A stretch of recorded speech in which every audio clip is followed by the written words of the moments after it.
Hello प्यारे बच्चों, मैं ज्योति शर्मा फिर से स्वागत करती हूँ आप सबका हमारे यूट्यूब चैनल टीचर्स अड्डा एमपी पर। और आज आपकी पर्यावरण कक्षा 4 की क्लास होने वाली है, क्लास नंबर 115, जिसमें मैं आपको सप्ताह 21 का दिवस 1 कराऊंगी। और हमारे पाठ का नाम है पाठ 18, पानी कहीं ज़्यादा कहीं कम। ठीक है, तो चलिए क्लास को शुरू करते हैं। अपनी वर्कबुक खोल लीजिए सब बच्चे जल्दी से, और हमारे साथ की साथ अपनी वर्कबुक को आप भरेंगे। ठीक है, तो चलिए चलते हैं अपनी क्लास की तरफ। उससे पहले जो बच्चे हमारे चैनल पर नए हैं या जिन्होंने अभी तक हमारे चैनल को सब्सक्राइब नहीं किया है, तो जल्दी से सब्सक्राइब कर लीजिए, जिससे कि आने वाली सारी वीडियोस आपके पास लाइन वाइज लाइन पहुंचती रहें। ठीक है, तो चलिए चलते हैं पाठ 21 का सप्ताह 21 का दिवस 1। ठीक है, पानी कहीं ज़्यादा तो कहीं कम। तो आज हमारे सीखने के बिंदु क्या हैं? हमारे दैनिक जीवन में, दैनिक जीवन मतलब हमारा जो रोज का जीवन है ये, उसमें जल के उपयोग की समझ विकसित करना। मतलब हमें जो पानी है उसका उपयोग किस तरीके से करना चाहिए, उसकी बचत करनी चाहिए, उस किस तरीके से हमें उसे बचाना चाहिए पानी को। ठीक है, तो चलिए पहली कविता दी है अभ्यास क्रमांक 1 में पानी के ऊपर। उस कविता को हम पढ़ लेते हैं। मुंह धोऊंगा पानी से, मुन्ना कहता नानी से, प्यासे पानी पीते हैं, पानी से सब जीते हैं। सही बात है। जाने कब से पानी है, कितनी बड़ी कहानी है, कहीं ओस है कहीं बर्फ, पानी ही क्या भाप नहीं, सब रूपों में पानी है, कहती ऐसी नानी है। तो बेटा बच्चा क्या कह रहा है? कहीं ओस के रूप में पानी है। आपने देखा होगा सुबह उठ के पत्तों पे, पौधों पे जो ओस रहती है वो पानी रहता है, वो ओस, उसे हम ओस कहते हैं। वो भी एक प्रकार से पानी है। जो बर्फ़ जम जाती है वो भी पानी है। पानी भी सॉरी पानी भी पानी है। और आपने देखा होगा जब मम्मी पानी गर्म करती है, जब पानी गर्म होता है तो उसमें से धुआं निकलता है ना। तो जो धुआं निकलता है ना बेटा, वो क्या है? वो भाप है। वो भाप भी आपका पानी ही है। ठीक है।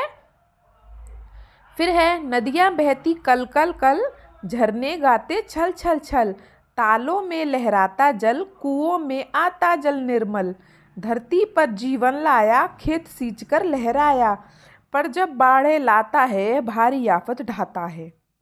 ठीक है, तो पानी के बारे में काफ़ी बातें कही गई हैं। जैसे पानी से मुंह धोएगा मुन्ना नानी से कह रहा है, प्यास से पानी पीते हैं, पानी से ही हम जी रहे हैं, पानी की बहुत बड़ी कहानी है, पता नहीं कब से पानी है, पानी कहीं ओस के रूप में है, कहीं बर्फ़ के रूप में है, कहीं भाप के रूप में है। ठीक है, हर प्रकार में पानी है। नदियों में पानी है, झरनों में पानी है, तालों में पानी है, कुओं में पानी है, और धरती पर जीवन लाया पानी है। जो खेतों में हम खेतों में पौधे उगाते हैं, फसल उगाते हैं, उसमें भी पानी है। लेकिन जब पानी बाढ़ आती है तब बहुत आफत आती है, ये भी कह रहा है। तो ये कहानी है हमारी। इसके ऊपर हमें ये जो क्वेश्चन आंसर दिए हैं ना, इनके आंसर देने हैं। ठीक है, आप रोज सुबह पानी से कौन कौन से काम करते हैं? तो बेटा हम पानी से कौन कौन से काम करते हैं? नहाना, कपड़े धोना, खाना बनाना, बर्तन धोना, पौधों को पानी देना। मतलब आप बिना पानी के कुछ नहीं कर सकते। तो हम पानी से कौन कौन से काम करते हैं? सारे काम हम पानी से ही करते हैं। ठीक है, दूसरा क्वेश्चन देखिए। कविता में पानी के कौन कौन से रूप हैं? अभी मैंने बताया कविता में कौन कौन से रूप हैं। पानी पानी हमें किस किस रूप में मिलता है?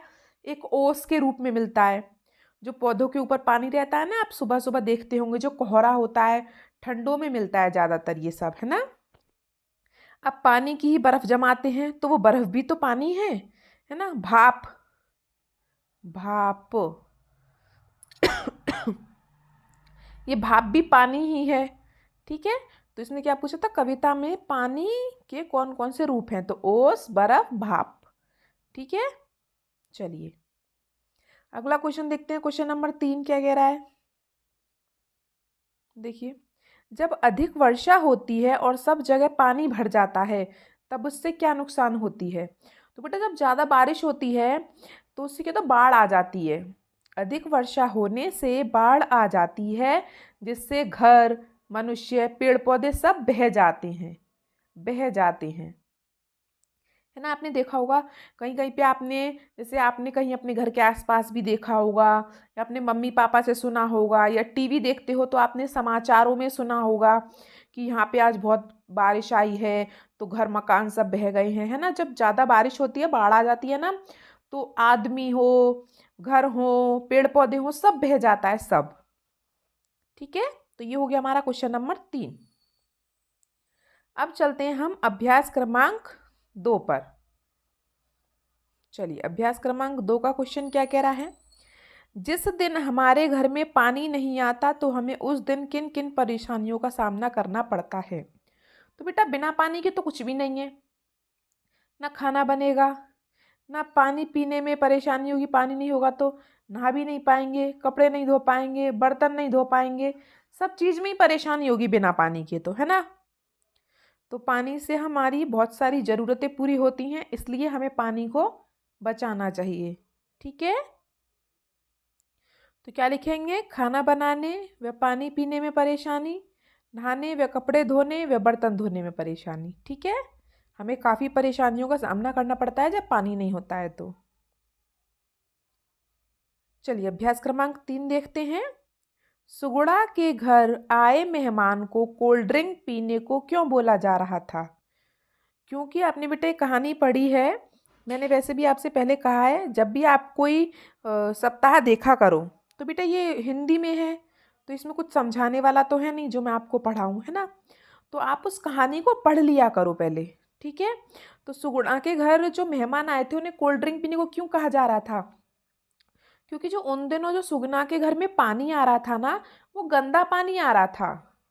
क्योंकि उन दिनों सुगुणा के घर पीने का पानी गंदा आ रहा था।